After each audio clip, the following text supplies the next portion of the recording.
13. Lean todos conmigo aquí en la pantalla. He aquí que mi siervo será prosperado, será engrandecido y exaltado, y será puesto muy en alto. Isaías capítulo 52, versículo 14 dice: ¿cómo se asombraron de ti muchos?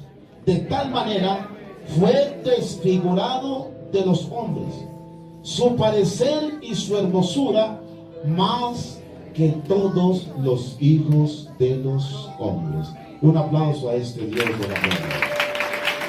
Pueden sentarse y tengan la amabilidad.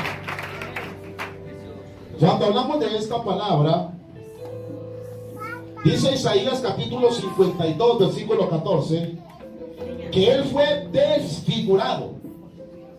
Y cuando usted lee el texto sagrado, se es necesario recurrir a algunas ciencias que nos permiten comprender la magnitud de lo que realmente le pasó a Cristo en la cruz del Calvario. Hay unos documentales especiales y dicen los expertos que de los 129 sucesos en la vida de Jesús, 111 casos han sido confirmados por hombres no bíblicos. Cuando hablamos de estos hombres no bíblicos, nos referimos a una cantidad de personas que estudiaron todos estos hechos históricos y científicos. Esto nos permite analizar que las diferentes ciencias que verifican la muerte de Jesús en la cruz del Calvario se debe al estudio de arqueólogos, al estudio de historiadores, de antropólogos, de médicos forenses y de pensadores que registraron paso a paso a través de la historia, tanto secular y bíblica, lo que realmente le pasó a Jesucristo. Tanto que los evangelios, Mateo, Marcos, Lucas y Juan, cada uno de ellos registró en su orden, de acuerdo a lo que ellos vieron y escucharon, lo que realmente le pasó a Jesús.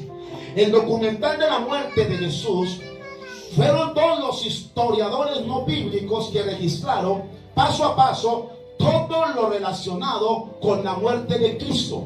Cuando estudiamos lo que es la historia romana y la historia de la Iglesia Universal, se dice entonces de la historia romana del primer personaje, Ceridios, era el registrador oficial de Poncio Pilatos. De acuerdo a esta historia, había otro personaje llamado Praefectus, el cual era el registrador oficial Finicios Capérnicos, máximo jefe del ejército romano. Estos personajes como tal habían permitido registrar paso a paso cada uno de los acontecimientos que había pasado en el momento de Cristo en la cruz del Calvario. La historia romana registra entonces que Ciridius y Praefectus fueron los delegados de la corte romana para el juicio del más grande representante de la historia, el cual partió la historia de la humanidad en dos. Y es por eso que la historia romana registra entonces que la tortura de Jesús se fue dando paso a paso, tal como lo registran los historiadores de la época y como quedó en el registro bíblico. Esto entonces nos permite que la historia dice que la tortura de Jesús se efectuó en 5 angustiosos días. Pero la iglesia romana, ella trató de minimizar, escuchen esto, lo que realmente pasó en Cristo y lo que dicen los evangelios. Porque la Biblia registra 5 días, pero la iglesia romana aminoraron los días de la pasión de Cristo, y en el siglo IV la redujeron a 3 días, y en el siglo XV la redujeron a día y medio. Y es por eso que ellos sacaron sus documentales, sacaron sus películas, haciendo pasar que él moría de pronto de un día hacia otro. Pero realmente eso no fue así, porque la historia bíblica registra otro acontecimiento. Es por eso que vemos dentro de la historia romana el arresto de Jesús. Según Jesús, para ellos es arrestado el día jueves. Es lo que dice la tradición católica romana. Dice que fue arrestado el jueves y el día viernes fue muerto y el mismo viernes fue sepultado. Eso no lo dice la Biblia. de acuerdo al relato de los evangelios en el contexto bíblico, fue que en el texto sagrado, en la misma historia, no coincide que la muerte y la crucifixión de Cristo sea de un día para otro, sino en 5 angustiosos y penosos días que correspondieron a la pasión de Cristo. Es por eso que la pena capital, que habla de la crucifixión de Cristo en la cruz del Calvario y de todos sus reos de acuerdo al imperio romano, dicen los expertos que los romanos la llevaban a cabo 3 veces al año, calendario romano. Cada vez que había alguien que se levantaba contra el imperio, los romanos no crucificaban cada 8 días. Ellos tenían un organigrama, eran muy organizados. De acuerdo al calendario romano y al imperio, ellos hacían sus crucifixiones 3 veces en el año. Y de acuerdo a este contexto de la historia, ellos crucificaban el 2 de enero, la segunda crucifixión la hacían el 2 de abril y la tercera crucifixión la hacían el 2 de septiembre. Esa continuidad de 2 y 2 tiene una connotación desde el punto de vista histórico y bíblico. Es por eso que la sentencia que se dio en el caso de Jesús, de acuerdo al relato bíblico, fue sentenciado a finales de marzo. Eso quiere decir que Jesús fue ejecutado de acuerdo al contexto bíblico e histórico el 2 de abril de la era cristiana. Y la máxima sentencia que hacía el imperio dice que los romanos establecieron 4 lugares de crucifixión durante su vasto imperio. Y esos 4 lugares de crucifixión que ellos establecieron de acuerdo a la pena máxima, póngame bien cuidado porque la historia misma lo relata y está en el relato bíblico. La historia de la sentencia máxima, había un sitio primario, el cual era que el que era acusado de traición al Estado de Roma en Europa, este era crucificado en la ciudad de Marsella. El que era acusado por el imperio romano en África lo crucificaban en la ciudad de Cirene. El tercer sitio de crucifixión o de sentencia, dice la historia que el que era acusado de traición a Roma en Asia lo crucificaban en la ciudad de Roma.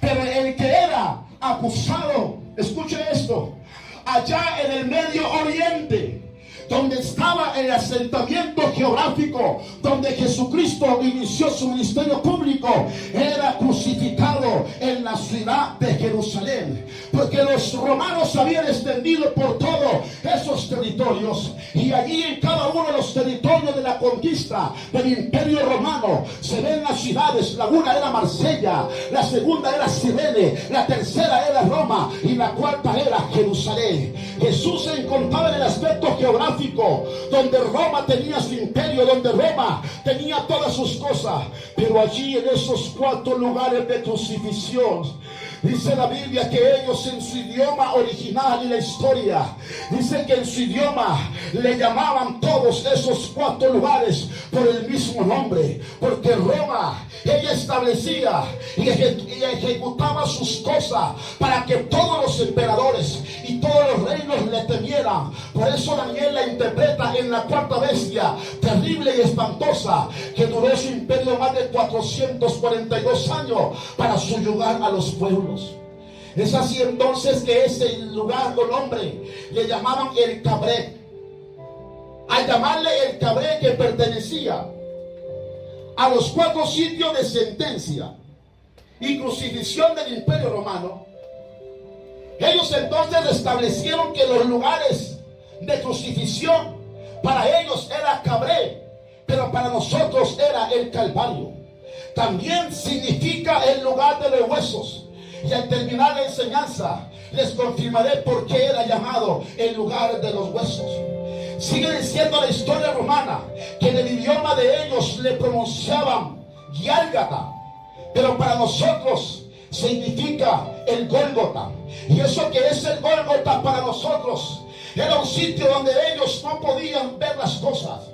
Cuando Dios me dio la oportunidad con mi familia, la familia Montoya, ir a la ciudad de Jerusalén, estuvimos en el sitio exacto llamado el Gólgota, donde el Rey de Reyes y el Señor de los Señores, Dios manifestado en carne, fue crucificado.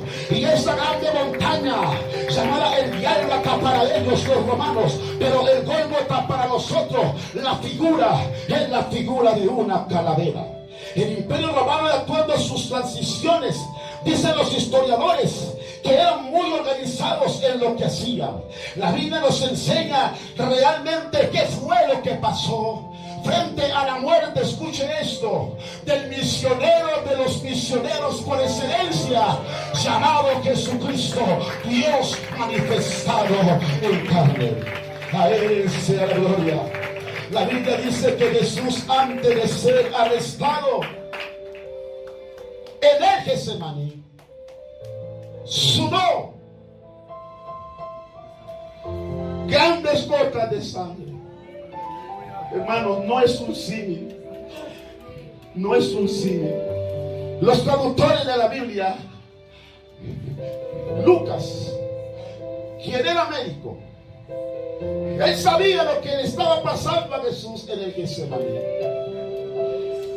Aunque el término de los traductores lo colocan como un símil, como no es un símil, fue real lo que le pasó a Jesús. Dice en Lucas 22:44, y estando en agonía, oraba más intensamente, y era su sudor grandes gotas de sangre que caían en tierra.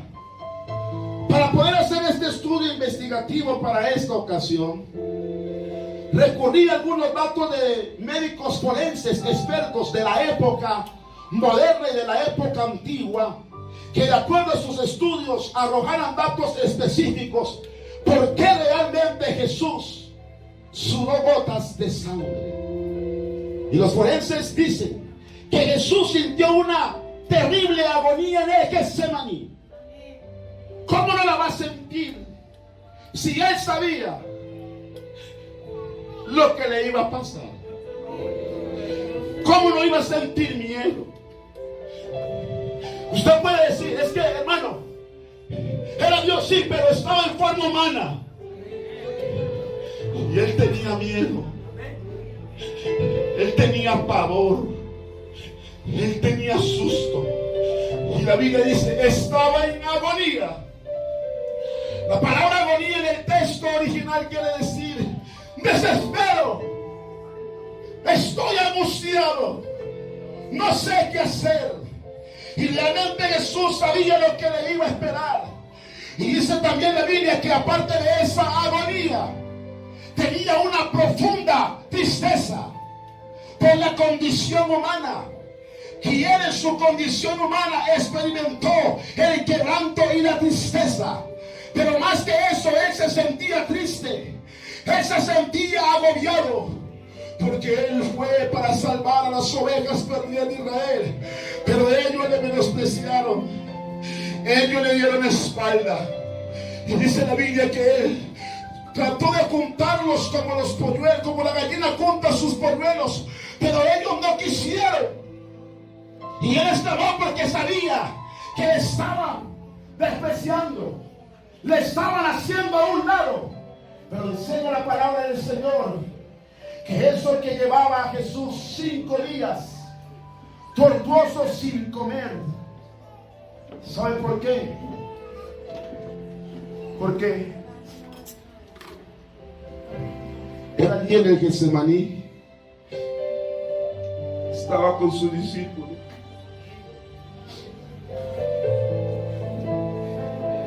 Y unas horas antes había mandado a preparar la cena. Uno cuando está angustiado, con problemas, estresado, usted pierde el apetito. No tiene ganas de hacer nada. Por más que intente levantarle el ánimo, él estaba en agonía. Pero tenía una profunda tristeza. La humanidad no me ha hecho caso. Hice milagros, los sané. Y él dice, me acusaban de que era pecador. Me acusaron de tantas cosas. Y él allí tenía esa agonía. Pero ¿qué fue lo que realmente pasó? Los datos forenses dicen que Jesús, antes de ser arrestado, previo al arresto, comió de la cena y tomó un pedacito de pan y bebió un poquito de vino. Por lo tanto, su alimentación no era la mejor. Aparte de tener la agonía, tenía hambre, tenía sed, y al no consumir los alimentos necesarios, a esa hora su cuerpo había descendido las defensas de su cuerpo. Y dice los forenses que toda esta situación de flagelo afectó la psiquis de Jesús. En ese instante dice que agonía le dio una aparente demencia. Usted lee el texto, pero no se da cuenta qué realmente le pasó. Por eso Mateo 26:38 dice: entonces Jesús les dijo, mi alma está muy triste hasta la muerte. Él sabía. Imagínese, usted está aquí ahora, pero imagínese que supiese que en un día y medio lo van a matar. No tanto que me maten de cualquier manera como hace la gente, sino que usted sepa cómo lo van a matar. Él no podía aguantar el dolor, no podía aguantar la angustia, y se ve por primera vez al Dios Todopoderoso en forma humana quebrantado. Pero todo eso Él lo hizo por usted, por usted, por usted, por usted. Lo hizo por mí.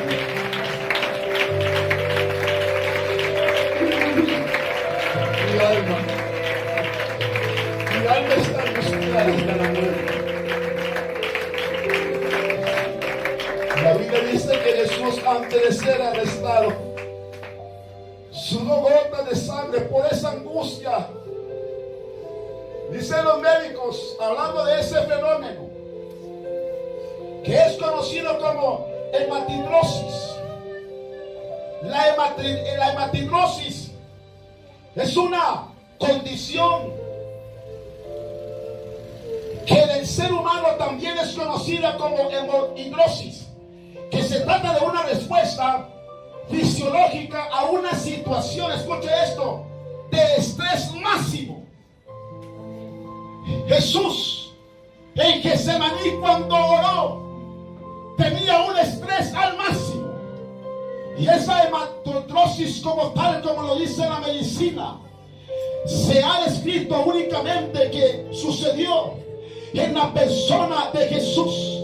Y esta situación eran unos dolores intensos de alguien que estaba bajo estrés máximo, que sabía cómo iba a ser ejecutado. La ciencia médica, hablando de la hematidrosis, dice que históricamente se describió que Jesucristo pasó esa situación, como lo relata el médico Lucas en el Santo Evangelio según Lucas 22:44. De acuerdo a la respuesta de los médicos en esta imagen, ese corte mismo de los nervios internos de una persona, ellos dicen que la causa de este fenómeno es un intenso estrés que es provocado por el organismo, de tal manera que se descarga una situación nerviosa en la persona, y la reacción es una reacción de alarma diciendo: cuidado, cuidado, estás a punto de explotar. Pero en esa misma situación, dicen los expertos, que hubo una reacción alármica de efectos cardiovasculares, metabólicos, y cursa una fuerte contracción en el cuerpo humano. Pero allí estaba Jesucristo soportando toda esa agonía. Y como lo podemos ver en la imagen, para que usted pueda dimensionar, le traigo la ilustración que él allí,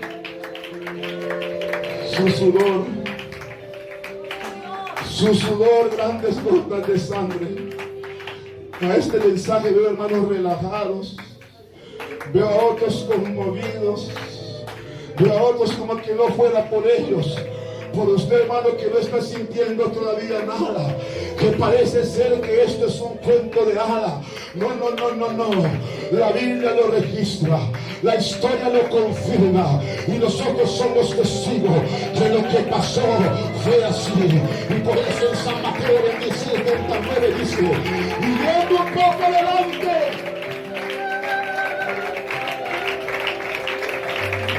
gloria a Dios, se postró sobre su rostro orando, diciendo: si es posible, Padre, pasa de mí esta copa, y que no sea como yo quiero, sino como tú. ¿Saben qué está diciendo el texto? Que Jesús en su angustia, Jesús en su dolor, está diciendo en su condición humana: tiene que haber otra manera para que el hombre se salve. Tiene que haber otra manera para que el hombre salga de su pecado. Yo no quiero ir a la cruz. Yo no quiero ser crucificado. Yo no quiero hacer esto, pero él sabía que si no había derramamiento de sangre, el hombre, usted y yo, no podíamos estar aquí en este lugar. Él sabía lo que le iba a pasar, y es por eso que él oró así: oh, que no sea mi voluntad sino la tuya. Aplauda a la presencia de este Dios maravilloso.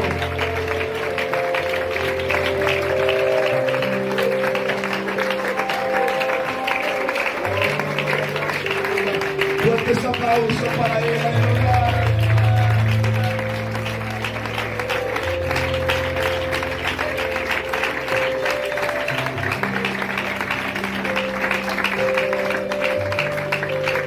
Escuche, cuando Jesús es arrestado, dice la Biblia que su fama se extendía por todos los territorios. No era un hombre desconocido, era alguien que lo conocían bien. ¿Sabe por qué llegaron tantos? Porque pensaban que era un hombre peligroso. Y dice la historia que cuando Jesús estaba con sus discípulos en Getsemaní, llegaron 600 hombres del ejército romano y 200 hombres más del ejército sacerdotal, por todos 800 hombres para capturar a un solo hombre inofensivo. Copérnico, que era uno de los historiadores y seguidores fieles al imperio romano y encargado de registrar paso a paso los sucesos de Cristo en cuanto a su juicio, él sospechaba que algo pasaba con ese hombre singular. Él sospechaba que algo estaba sucediendo con aquel que muchos lo perseguían y aquel que muchos seguían en pos de él. Dice la Biblia que multitudes seguían a este hombre maravilloso. Y en Juan 18:4, cuando se acercó esa turba de hombres malvados del ejército romano, 800 soldados por total, dice: pero Jesús, San Juan 18:4, sabiendo todas las cosas que le habían de sobrevenir, se adelantó y les dijo: ¿a quién buscáis? Y aquí viene que él en su cansancio, él en su estrés, él sudando gotas de sangre, él debilitado y sin fuerzas, sacó de lo más profundo de su corazón toda fuerza humana, parándose como un gladiador, porque él sigue siendo el Rey de Reyes y el Señor de los Señores. Y en medio de esa debilidad se paró el Rey de Reyes, y cuando ellos respondieron a Jesús Nazareno, ese verbo concubano que dijo: yo soy, o si yo soy, yo soy, yo soy.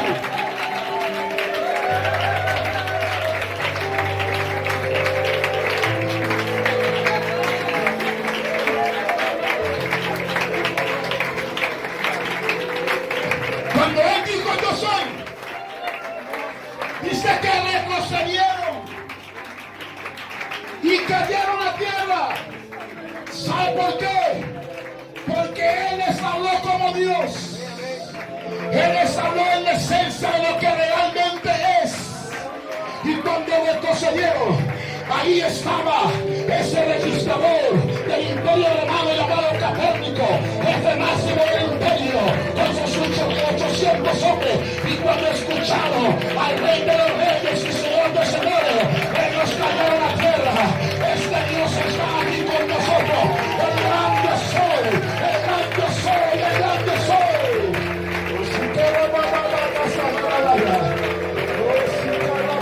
Y escucha esto. En San Juan 18:12 dice: entonces la compañía de soldados, ¿cuáles? Los 800 y el tribuno y los alguaciles prendieron a Jesús y le ataron. Pero cuando le ataron, él ya les había dado una lección diciendo: se dan cuenta que ni con 800 ni con una legión que eran 6,000 soldados podrán arrestarme. Únicamente es que yo los mire y los desaparezco. Únicamente es que yo hable y los desbarato. Si ustedes en esta hora, en esta noche, me están aprendiendo, es porque yo me estoy entregando voluntariamente. Y es para que ustedes reconozcan que yo soy el que tengo todo poder y toda autoridad. Aplaude la presencia de Dios maravillosa.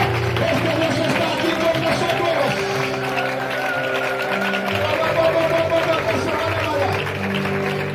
Por eso cuando dice: y prendieron a Jesús y le ataron, el original en griego es el cordero inmolado, o sea, que se entregó voluntariamente. A eso se refiere el texto. A Jesús lo arrestaron no porque ellos tenían la fuerza y la capacidad, porque era imposible, hermano William, era imposible, hermana Nancy, era imposible, hermano Castellano, era imposible, hermana Liliana, era imposible, hermano Edison, era imposible, hermana Ruth, era imposible, la madre iglesia, que pudieran arrestarlo a él. Así él estuviera debilitado, él tenía y seguía con todo el control.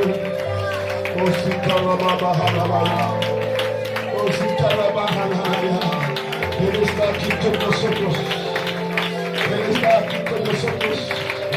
Por eso, cuando Anás interroga a Jesús, este era el suegro del gran sumo sacerdote de los judíos, y en presencia de testigos falsos, Jesús fue acusado ante Anás de acuerdo a su doctrina.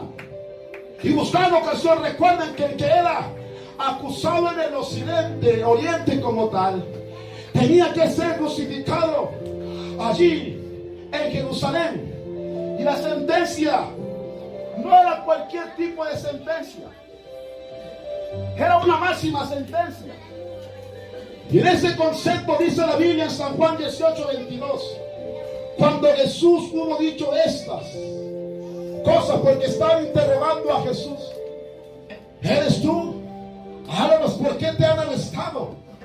Y ahí en su interrogatorio, él de una manera mansa, porque esa es la esencia de Jesús: aprenda de mí que soy manso y humilde de corazón. Le estaba respondiendo al gran sumo sacerdote. Y cuando Jesús hubo dicho esto, dice la Biblia que uno de los alguaciles que estaba allí le dio una bofetada, diciendo: ¿así respondes al sumo sacerdote? Pero la bofetada que habla la Biblia no es la bofetada que nosotros estamos acostumbrados, porque la bofetada que nosotros damos es así. De acuerdo a la bofetada en el contexto cultural, es del griego hiari, que traduce yasta, que significa palazo o garrotazo. El centurión que estaba al lado del gran sumo sacerdote tenía un palo en la mano, y cuando Jesús habló, este alguacil, como se supone que era escriba, era un zurdo, y con fuerza y vehemencia hizo esto, partiéndole la cara, partiéndole el tabique, porque tenía un palo de 20 centímetros que golpeó a Jesús en la cara, despedazándole todo su rostro inicialmente. Y esa bofetada, como está en la imagen, en este corte anatómico de los médicos forenses, la Biblia enseña lo siguiente: que ninguno de sus huesos serían partidos, pero el tabique no es un hueso. El tabique es un cartílago, y ese cartílago de Jesús fue roto. Al ser roto como tal, comenzó a sangrar. Comenzó a sangrar.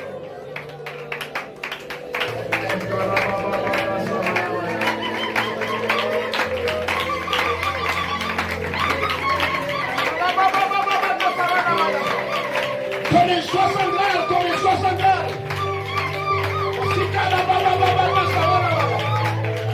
Esto le pasó a Jesús. La bofetada no es como las nuestras. Le partieron el tabique. Y de acuerdo a la historia, dicen que los historiadores, cuando él comenzó a sangrar, consumió 6 majos de mirra, que eran majos, eran pequeños, así como este pañuelo que tengo. Y esos 6 majos de mirra, que es la especie número 3, fue puesto en el tabique de Jesús roto para que dejara de sangrar. Era como especie de un alcohol, algo antiséptico, para que él no sufriera más infecciones. Eso hicieron. Pero dicen los historiadores que cuando le colocaron esos majos, no lo hacían de manera dulce. Ellos odiaban a Jesús, lo hacían bruscamente para que le doliera. Eso padeció por nosotros Cristo antes de llegar a la cruz.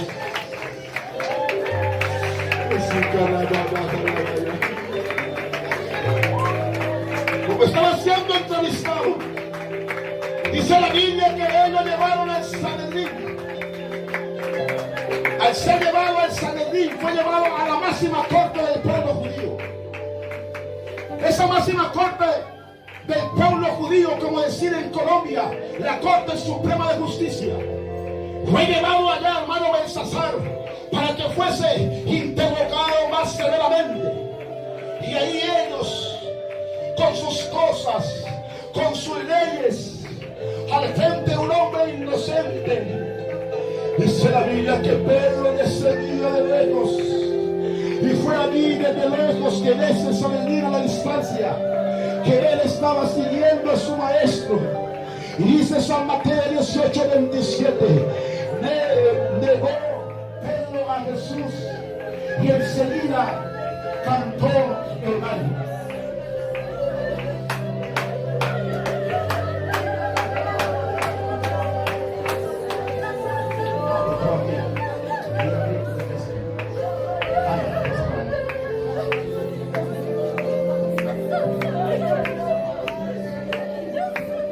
Aleluya, aleluya.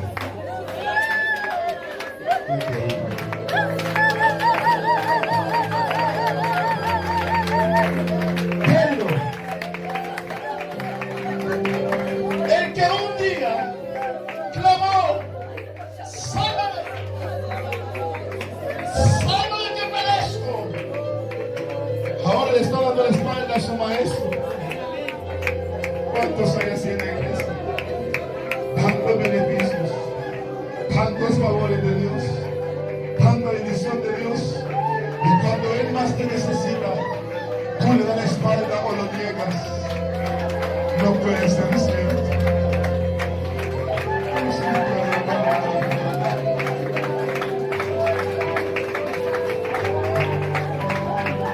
Hay una calle, hermanos, y es el campo del gallo. Algunos historiadores y traductores bíblicos tienen varias versiones. Cuando se habla del campo del gallo, de acuerdo a la Biblia, eran también los cánticos de los levitas y el sonido de las trompetas antes de despuntar la mañana, cuando las puertas del templo eran abiertas. Como Jesús fue aprehendido en la noche, fue hasta la tercera vigilia su juicio inicialmente. Es ahí entonces que otros de los historiadores dicen que el canto de gallo correspondía al pavo real, que era un animal de la burocracia herodiana de la época, que cantaba cada 2 horas. Cuando habla el canto de gallo, los traductores dicen que no puede ser el animal doméstico que conocemos nosotros como gallo, ya que 200 años después fue que ese animal fue reconocido y fue llevado a esa región. Pero de todas estas hipótesis con la cual me identifico, aparte del pavo real, recuerde que era la corte suprema de los judíos, y lo que había en sus patios eran realezas, eran estos animales. Y muchos que conocen de pronto el pavo o el bimbo, ellos repetidamente, muy coordinadamente, cada 2 horas hacían sus cánticos. Y lo que quiere decir el texto en la traducción del canto del gallo era la palabra gelisinium en romano, que era una señal horaria que emitían con una especie de clarines al final de la tercera vigilia de la noche los guardas romanos estacionados en las escalinatas de la fortaleza del Antonio de Jerusalén. Y cuando se escuchaban los clarines, se hacían los cambios de la guardia romana, como estaban custodiando supuestamente para ellos al peor criminal de la historia, que había sido acusado contra el Estado y el Imperio Romano. Tenían que acelerar esas guarniciones para ser cambiantes cada 2 horas. Y cuando hubo el cambio de la guardia a la tercera vigilia de la noche, se dio la orden de los clarinetes en el campo del gallo, y cantó también el pavo real allá en el patio. Pero ya Pedro le había negado 3 veces.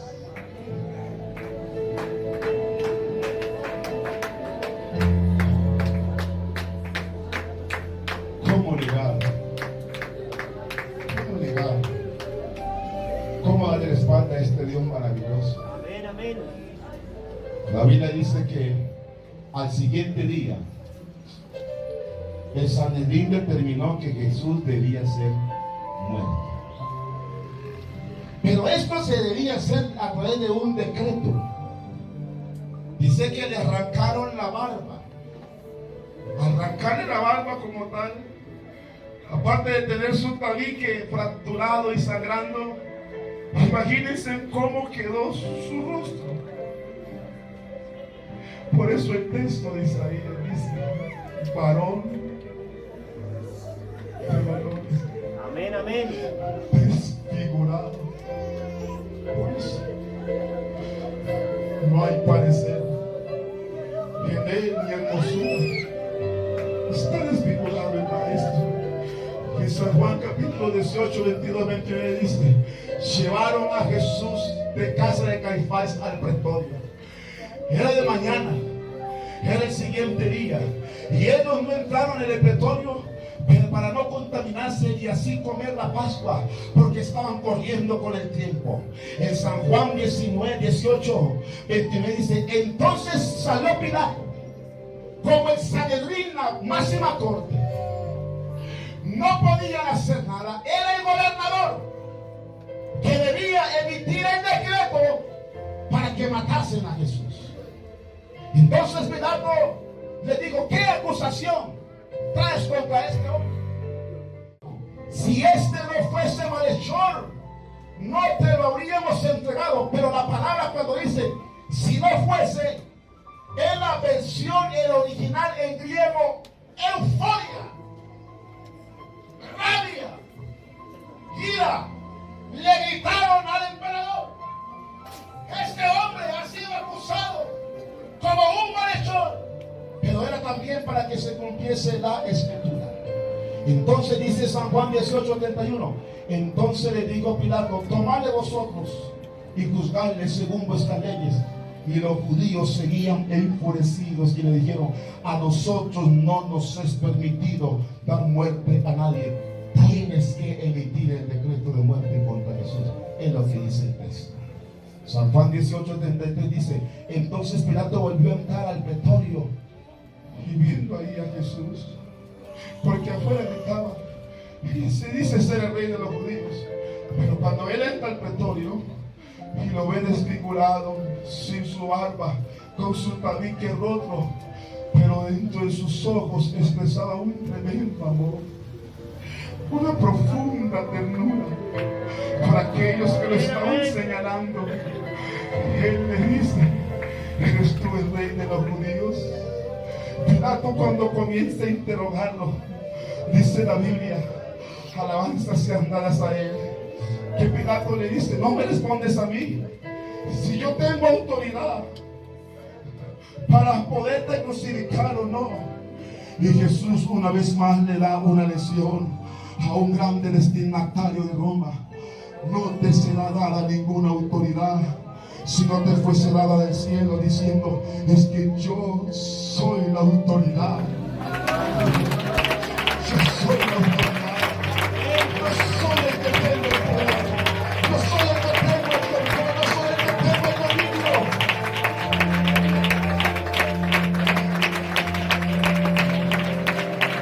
A finales de cada sitio, en las fiestas, dice la Biblia que acostumbraban el gobernador a soltarles un preso, y teniendo entonces a Barrabás como preso, los puso a los dos para que el pueblo escogiese. Y Jesús ante Pilato y la turba, dice la Biblia en San Mateo 27:22, y Pilato le dijo, ¿qué pues haré con Jesús llamado el Cristo? Lo tenía de frente ante la multitud, desnudo, desfigurado. Y dice que todos le dijeron, ¿cómo? ¡Sea crucificado! Estaban enfurecidos. Yo digo más bien poseídos por el diablo. Y el diablo los usó en ese momento para hacer tan grande daño al autor y consumador de la fe. Viendo Pilatos que nada adelantaba, sino que todos decían crucifícame. Y yo quiero en esta hora hacer el ejercicio con ustedes.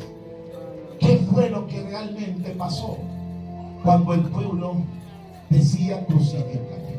Yo quiero que todos de una manera eufórica exclamen conmigo a la voz de tres, crucifícale.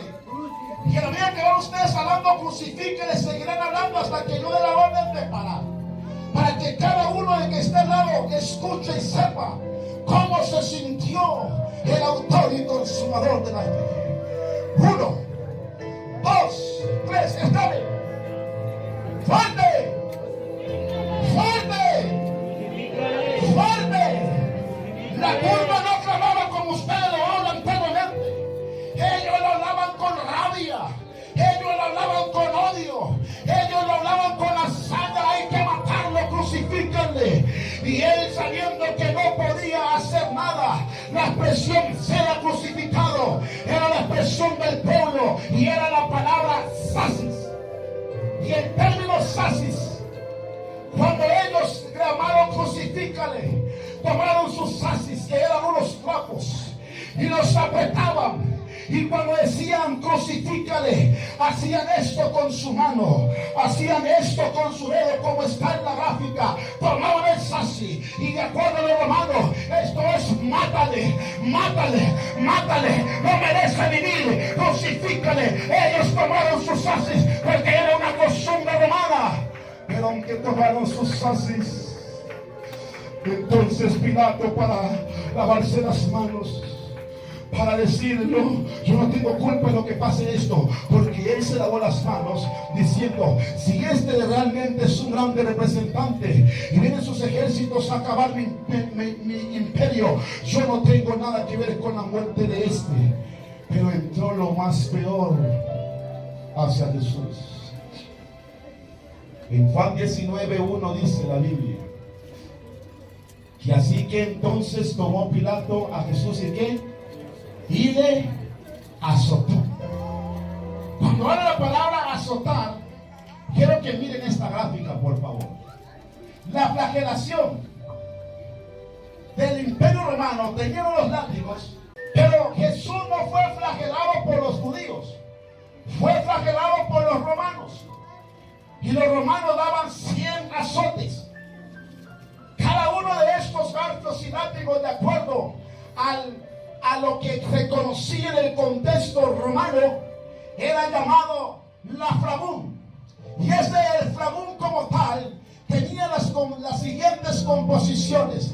El flagún se componía de pedazos de huesos, se componía de pedazos de metal, de pedazos de cristales, de pedazos de bolas de acero, y cada eran puestas hacia el fondo, eran puestos a lo largo, era como una trenza de una mujer que estaba dándose como tal, y no era un solo latigazo.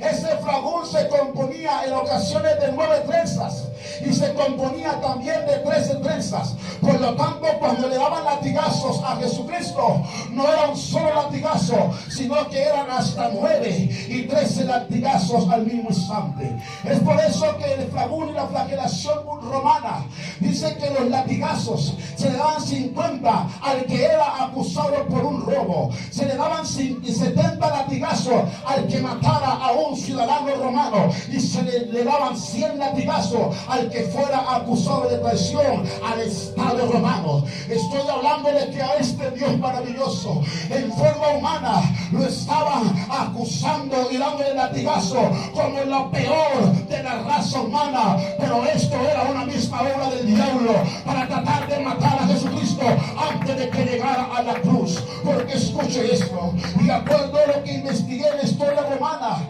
la crucifixión para el imperio le costaba mucha plata. Por lo tanto, ellos hacían una fiesta y llamaban a sus gladiadores más fuertes. Y según la doctora Giordani, historiadora del imperio romano y la cultura oriental como tal, dice que eran unos hombres que hacían una fiesta especial llamando a sus gladiadores para matar a los que eran condenados a muerte. Es entonces que los gladiadores eran invitados de sus soldados más fuertes para que matasen a sus reos. Pero ellos tenían como gladiadores unos premios y unos incentivos, y era que se seleccionaba de los 100 a los 3 mejores gladiadores para que comenzasen a hacer algo contra sus reos. La doctora Giordani, experta en cultura romana, dice que estos gladiadores eran hombres de casi 2 metros de altura, eran unos gigantes. Y como eran unos gigantes, tenían unos premios especiales.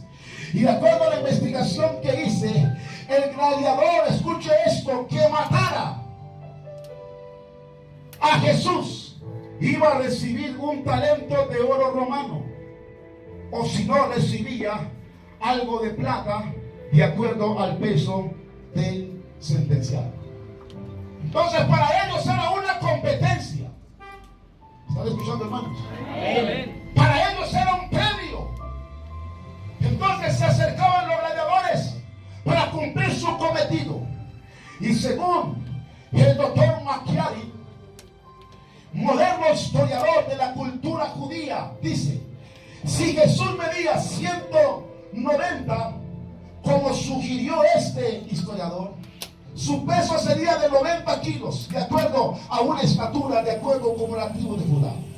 Y si era esto cierto, como lo dice este historiador, el gladiador que matara a Jesús recibiría 37 kilos de oro puro o 90 kilos de plata.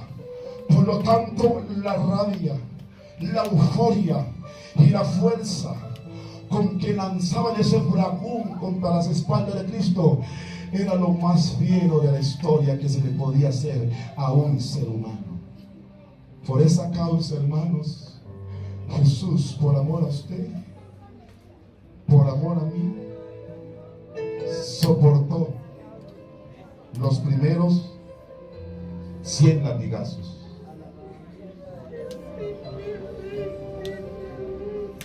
Luego dice la Biblia que lo volvieron a azotar 100 veces. Los gladiadores, cada uno llegaba y daba 10 latigazos y se iba a ver quién lo mataba. Pero ahí estaba Jesús, aferrado a la vida. Dicen los médicos forenses que cuando caían los garfios, sobre su cuerpo y lo sanaban. Sacaban pedazos. Amén, amén. Se presentó una patología inmediata en él, y es que él tenía dificultad para respirar. Sus entrañas casi se le miraba todo. Dice que él estaba en una manera fetal, así, y tenía una respiración profunda.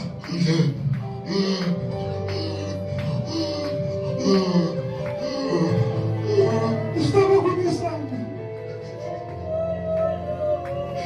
Pero aquí, el varón de dolores, experimentado en quebranto. Sabina que soportó. Alabanza sea de Nazaret. Y cuando él soportó todo esto, esa flagelación del imperio romano, mira esta imagen, hermanos. Por todo lado dice que fue desfigurado. No había parecer, no había hermosura, más inatractivo, no había con qué. Y como conclusión, desfigurado, pero Jesús seguía vivo.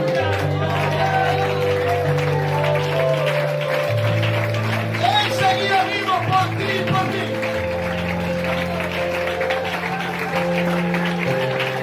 En esa condición dice la Biblia que le colocaron una corona de espinas. Dice la historia que era especie de un gorro, la cual cuando se le incrustaron y la sacaron, laceró todos sus órganos. Y en ese medio de la corona de espinas, Isaías 53:5 dice: mas él herido fue por nuestras rebeliones, molido. ¿Cómo fue molido? Con el fragún, 200 latigazos, multiplicado por los 9 o los 11. Dice la Biblia y la historia que fueron más de 2000 Latigazos que soportó el Rey de Reyes y el Señor de los Señores. Por eso dice que por su llaga fuimos nosotros curados. Y en esta noche va a haber sanidad divina aquí en esta mañana. Porque ¿de dónde sale la llaga? los clavos en las manos de Cristo tocaron los nervios de su cuerpo, porque todo nuestro cuerpo está lleno de nervios y sensibilidad al dolor por todo lado. Y aparte de todo ese sistema nerviósico, los clavos en los pies de Cristo, de acuerdo a los médicos forenses, tocaron el nervio peroneo profundo. Cuando clavaron a Cristo y los romanos con su furia le colocaron ese clavo romano aquí en esta parte, pero en el pie, y comenzaron a hacerle esto. Esos clavos en los pies de Cristo, escuche esto, tocaron todos estos nervios. El nervio interno, al tener tibial peroneal, el nervio tibial posterior, el tendón de Aquiles, nervio sural, el melón externo, el nervio safeno, el tendón de la tibia interior, el nervio peroneo profundo. Y cuando llegó el clavo al nervio peroneo profundo, el grito, la exclamación, el clamor más terrible, el sonido lastimero de un hombre que le estaban tocando su punto más sensible, donde dicen los expertos que aunque va conectado con el cerebro, es allí donde se produce el sistema linfático del hombre para que permanezca su pie todo en pie. Y es por eso que esos clavos del nervio peroneo profundo, allí donde está la gráfica, de acuerdo a la ciencia médica forense, se produce una llaga instantánea. Y cuando se produce esa llaga instantánea, allí Jesucristo experimentó en carne propia el dolor del cáncer. Allí Jesucristo experimentó en carne propia la migraña. migraña. Allí Jesucristo experimentó en carne propia todos los dolores que le puede pasar a cualquier ser humano en este mundo. Y es por eso que escribió Isaías: mas el herido fue por nuestras rebeliones. Oh, aleluya. Y el castigo de esta paz fue sobre él, y por su llaga fuimos nosotros curados. O sea que si el Java romano lo toca ese nervio peronal interno en los pies del maestro, no habría sanidad, no habría sanidad, no habría sanidad. Pero esa llaga está aquí. Él te puede sanar, él te puede curar, él te puede restaurar, él te puede sanar, él te puede curar en esta hora. Aplaude su presencia, aplaude su presencia. Por su llaga fuimos nosotros curados, por su llaga fuimos nosotros curados.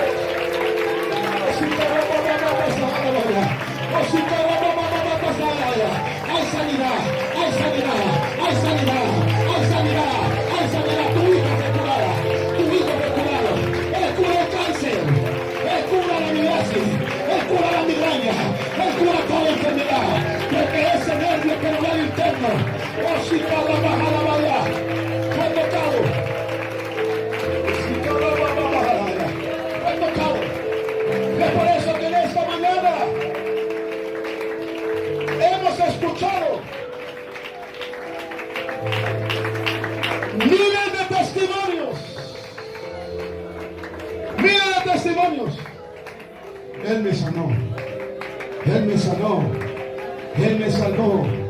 Él me restauró. Y ya no tengo una fe tan profunda esta mañana.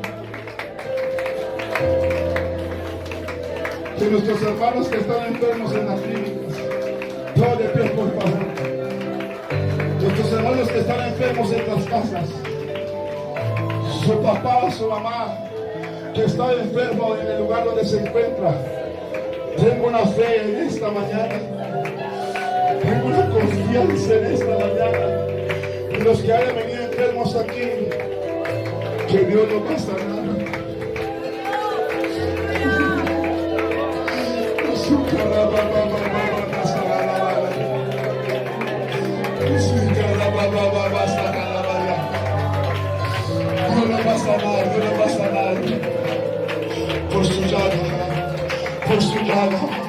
Por su llaga los nosotros curados. Por su llaga.